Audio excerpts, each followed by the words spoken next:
Dudes behind the foods. Yo, it's the dudes behind the foods. Dudes behind the foods.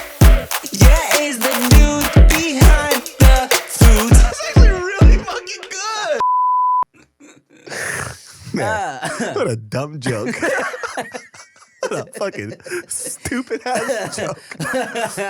But yeah, man, fucking Chia was so annoying the other day, but it was out of love. Because when I did lose that weight, I was doing 21 day fix beach body shit, and the trainer on there, Autumn, she would say the most like cliche but like true shit, very like stuff you would see on a poster on a like against the sunrise or something like that, right? But it was like shit that would make you go, yeah, you're right. And one thing that always kind of resonated with me, she would say, you're not gonna see different results doing the same thing every day. And I'm like, fuck, she's right. She's like, you're not gonna make a change if you keep doing the same thing. I was like, fuck. Yeah. And then it was for working out, but like you can totally apply that to like life, So Chia's been trying to get me to just have formed just better habits. And so she said that. She's like, babe, remember what Autumn said? You're not going to make a change doing the same thing. I was like, I know that. I know, stupid Autumn. Dumbass name. But, and I also got a recent scare too because a lot of my... Dumbass name. Yeah, dumbass fucking name, dude. Why not be July, idiot? You know what I mean? Duh, dude, change the format. But, yeah, so stupid. Nikki Blay, she put it on her story. Her dad had a health scare. Yes. My friend Anna on her story, her dad had a heart attack. Oh, God. He had a health scare. One of my mom's friends just passed away during the holidays, same age as my mom. And this is all like health related stuff. And it's like if you keep pushing it back, it's never gonna get done. Yeah. You know what I'm saying? And next thing you know, you're 60, you're 50, and you go backwards in time, you're 60, you're 50, you're 50, you're 60, and then you go, I wish I would have done this, I wish I would have done that. And I think I just want to get ahead of this right now. Because and I think a lot of people too, you've already lost a lot of weight, which is true. Yeah. And I did great. Now it's just like, let me just hurry up and finish the shit, man. and then keep doing it. So like, I get scared of that stuff too, because I don't have a kid yet. But if God willing, I do. I want to be healthy. I want to be around for them because I'm having a kid later than most people would too, right? So that's the other shit that's been fucking me up. Yeah, bro, I think about that all the time. I think if anything, that's one of my main motivators for trying to just live a healthier life is because, I want to be active with my child. I want to be present. I want to be able to catch up with her and or keep up with her and run around and shit. Speaking of older Asian people, my dad's friend, also one of his good homies, is actually in the hospital. Had to go do a few different things, right? But my dad, he's fucking funny, right? So he sends me, he's like, yeah, he's like, my friend might they think he might have liver failure, whatever. But then he's like, I might have to donate my liver, right? That's what my dad says. And I'm like, Dad, if you donate your liver, that guy's gonna die immediately. Your liver is trash for sure. You want your friend to live? Keep your liver to yourself. The doctor's like, yeah, we good, man. Hey, yo, chill. He's like, fuck am I supposed to do with this? Yeah.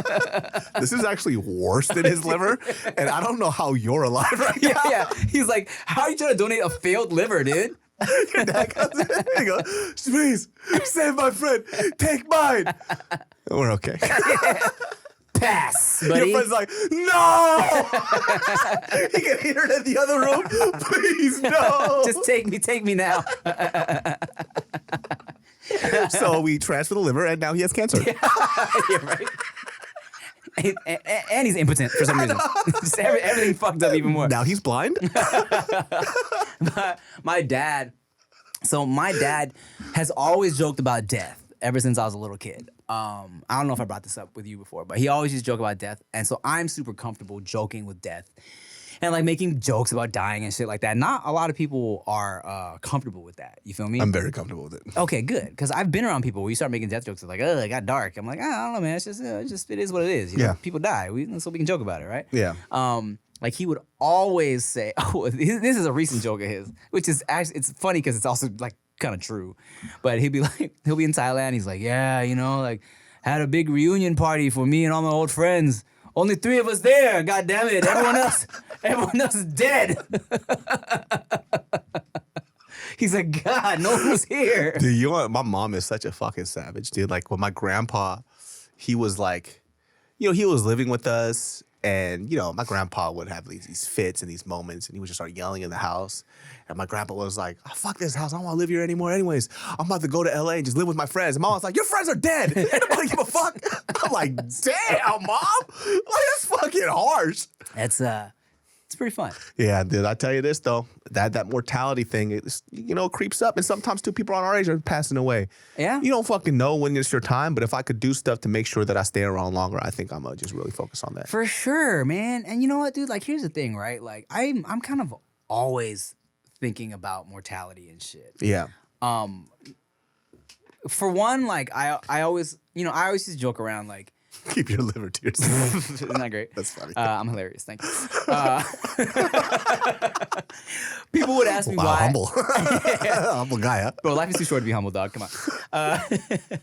People would always ask me why I was never afraid of flying, right? And I always say this kind of like a joke, but I was also kind of serious. And I always be like, guys, I know I'm not gonna die. It's just like, I know I'm not gonna die on this flight. God has amazing plans for me. I'm not gonna die on a fucking plane. But then also there's a part of me, I say that, but then there's also a part of me that is constantly thinking like, we could die at any time. You know what I'm saying? Life is so short, unpredictable. We could literally die at any time. And whenever people are like, dude, how do you stay so optimistic? I'm like, I'm optimistic because I think I could die at any time. Yeah. And that's why I try to fucking make the most out of life every day. Because I know that this shit is short. And we could all just die, you know? Speaking of like being like really sadistic and joking about death. Yeah. Like one of our friends texted us in the group chat because, they had a health scare or whatever. And this person wrote, and I didn't write this, but I wanted to because it was really funny to me.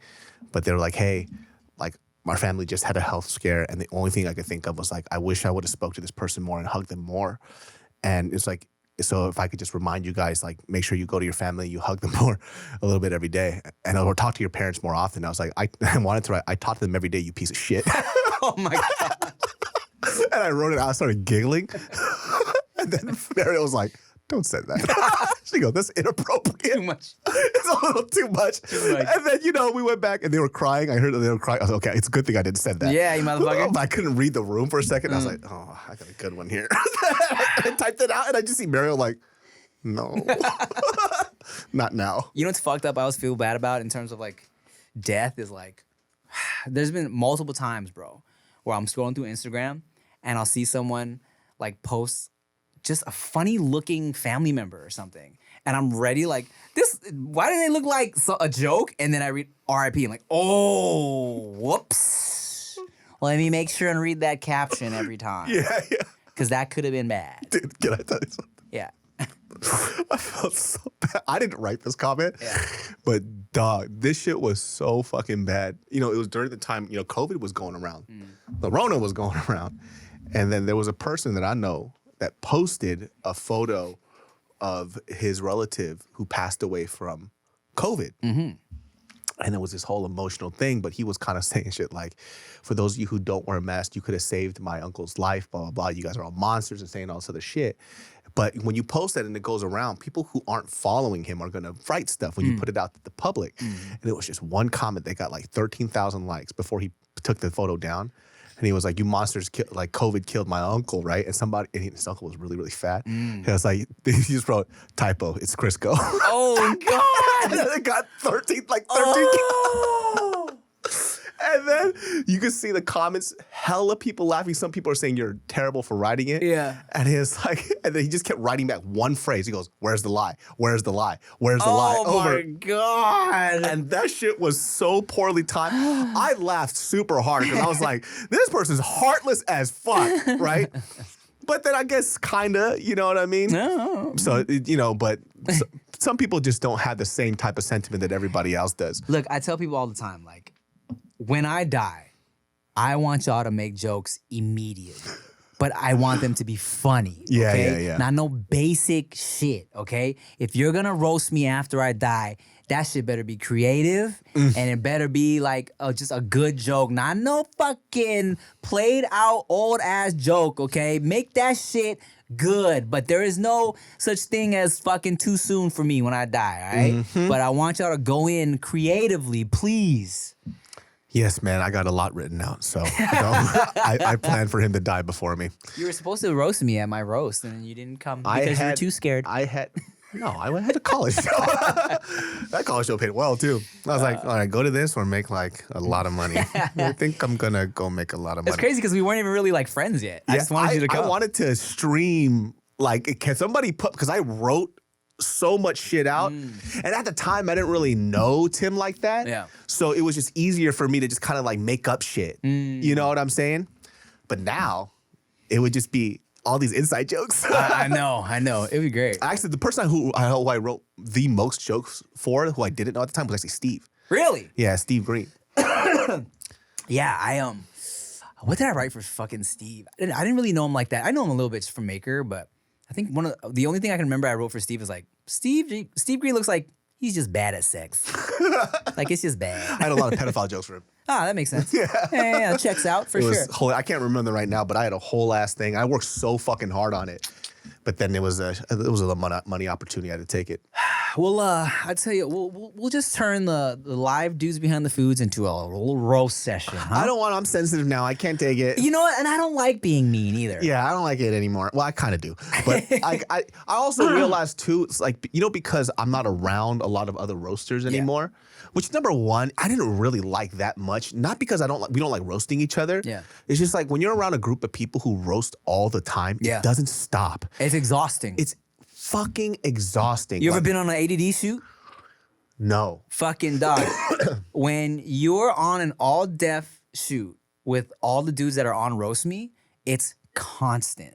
And I'm like, how do y'all do this all day? Like, I'm exhausted, bro. Yeah. Like, I don't feel like making fun of you guys right now. Yeah. Like, can we just take a break? Yeah, and then it's like, too, it's like half of them aren't even that funny. Whoa, dude! No, not on ADD. I'm talking about when the roasting thing happens. Oh, okay. Like, half the jokes aren't that funny. Right. And, and then they try to one-up it because it wasn't funny. Then that becomes more exhausting. I know. And I just don't want to do that. I like making jokes at each other here and there, right? But when it's nonstop, it's hard. But I will say, when I was a part of that environment, I was quick with it because I had to be.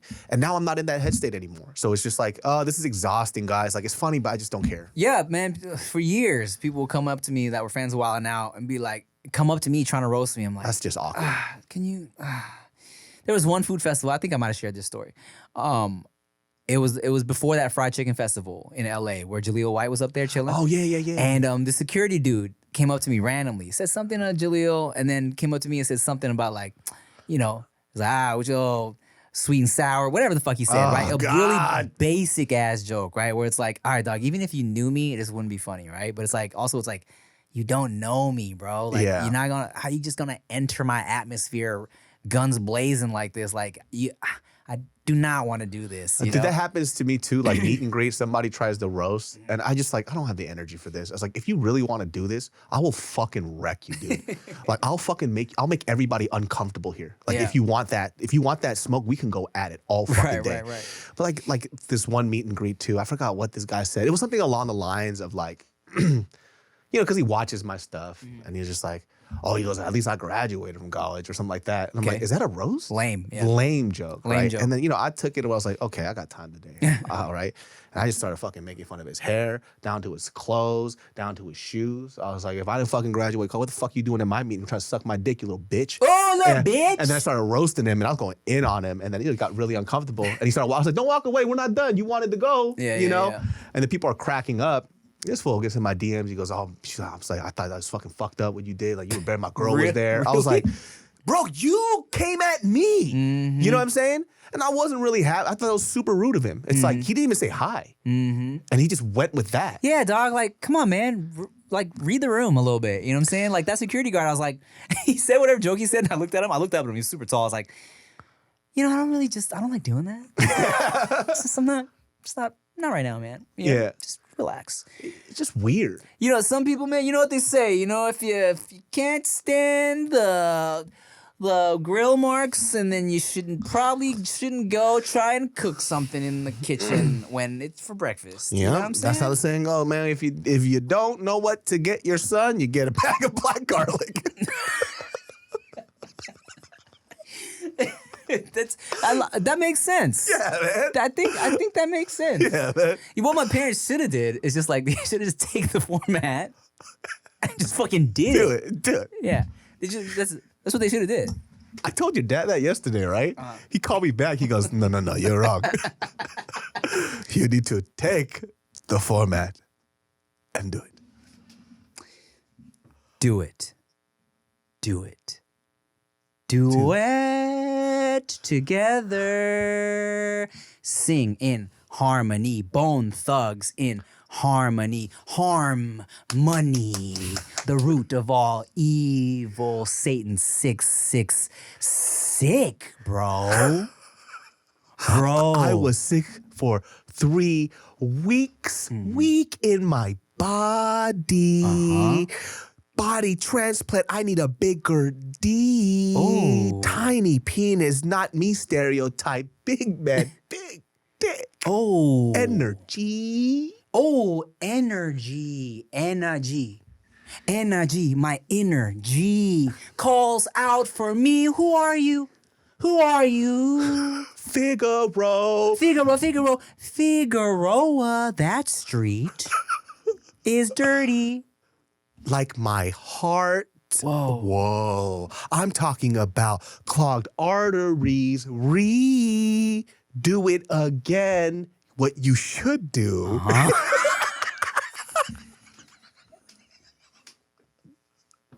All right, y'all. Thank you for watching another episode of Dudes Behind the Foods. Make sure you like, comment, share, subscribe. Goodybrand.com. Bunch of hoodies just dropped. I think new live show, No Chaser, January 28th, Santa Monica. If you're in LA, pull up. It's gonna be a great time. Nikki Blades is back. Come pull up. It's gonna be a great time. David might be there hanging out or not. Who knows? Make sure you follow him on everything. Secret Society, all that shit. Thank you for watching. We love you. Bye. Bye. Yo, it's the dudes behind the food.